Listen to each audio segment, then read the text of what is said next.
সুন্দর লাগছে কালারটা। চলুন এখন আমি প্লেটে ঢেলে দেখাই আপনাদের।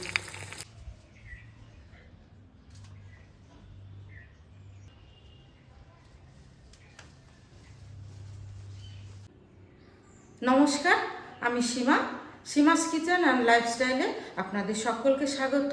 আজকে বাঙালির প্রিয় একটা রেসিপি নিয়ে আপনাদের সামনে আমি চলে এসেছি। রেসিপিটা প্রথম থেকে শেষ পর্যন্ত দেখবেন।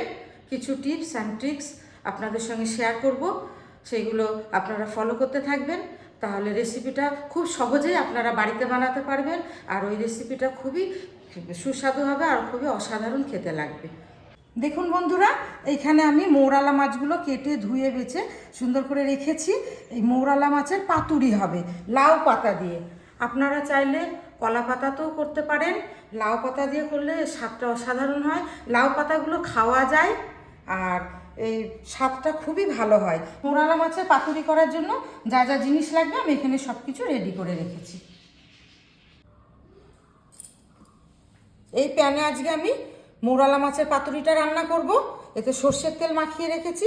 এবার আমি আমার বাড়ির গাছের লাউ পাতা এর মধ্যে সাজিয়ে নিচ্ছি।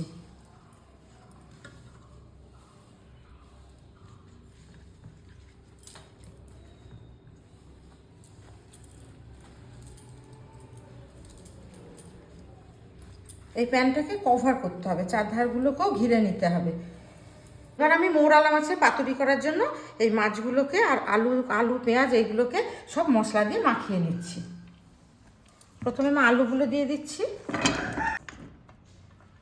তারপর পেঁয়াজ কুচিয়ে রেখেছি সেইটা দিয়ে দিচ্ছি। এবার মাছগুলোকে দেব।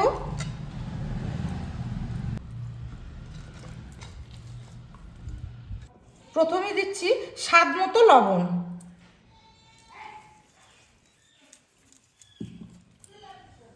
তারপরে এখানে আছে হাফ চামচ হলুদ, আর কাশ্মীরি লঙ্কা গুঁড়ো আর শুকনো লঙ্কার গুঁড়ো একসঙ্গে দেওয়া আছে, পরিমাণ মতোই দেওয়া আছে। এখানে আছে সর্ষে আর কাঁচা লঙ্কা বাটা। অবশ্য ঝালটা আপনারা নিজেদের স্বাদ মতো যে যেরকম খেতে ভালোবাসেন সেইভাবে দিয়ে নেবেন। চামচ আদা রসুন বাটা দিয়ে দিচ্ছি। আর এখানে আছে হাফ চামচ জিরে গুঁড়ো, হাফ চামচ ধনে গুঁড়ো। আর এখানে আছে তেল, এই 1 কাপ তেল আছে, যেটুকু লাগবে সেইটুকুই এর মধ্যে আমি দেব।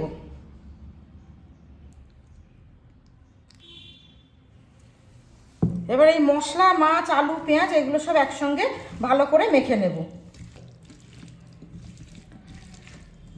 এগুলো খুব সুন্দরভাবে মাখানো হয়ে গেছে। এই মাছটা খুব ভালোভাবে মাখানো হয়ে গেছে। এবার আমি 10 মিনিট রেস্টে রাখবো। 10 মিনিট হয়ে গেছে। এবার আমি এই যে পাতাগুলো প্যানে সাজিয়ে রেখেছি এর মধ্যে এই মাখাটা দিয়ে দেব।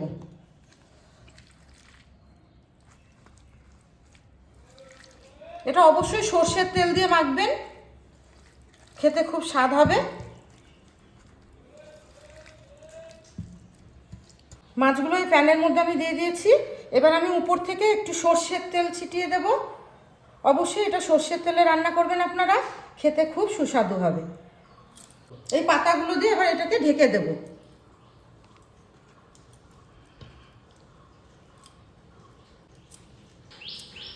এবার আমি এই পাতার নিচ দিয়ে সামান্য জল দিয়ে দেব, যাতে পাতাগুলো এই প্যানের মধ্যে পুড়ে না যায় আর লেগে না যায়, আর এই আলু আর মাছটাও সিদ্ধ হয়ে যাবে এই জলে। প্রথম আমি ঢাকনা চাপা দিয়ে দিচ্ছি। প্রথমে আমি 2-3 মিনিট হাই ফ্লেমে রান্না করব, তারপরে এটা মিডিয়াম ফ্লেমে রান্না করব।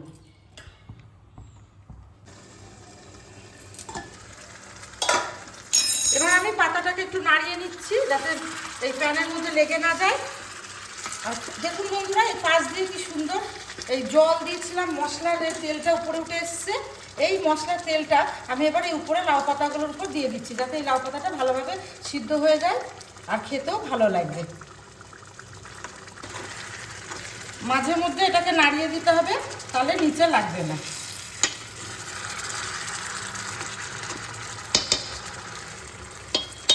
বন্ধুরা, মৌরালা মাছের পাতুরি একদম রেডি।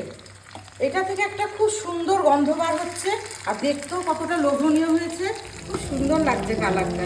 চলুন এখন আমি প্লেটে ঢেলে দেখাই আপনাদের।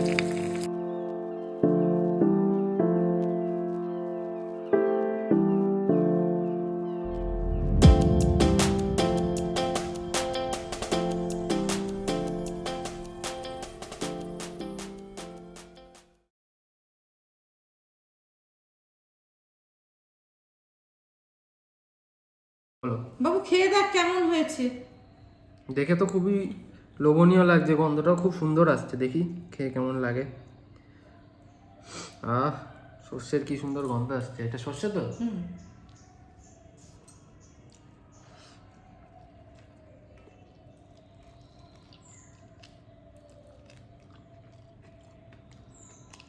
অসাধারণ হয়েছে, অসাধারণ। ভাতটা খেয়ে পাতাটা চিবাতে আরো ভালো লাগে। দারুণ হয়েছে। খেয়ে দেখো একবার।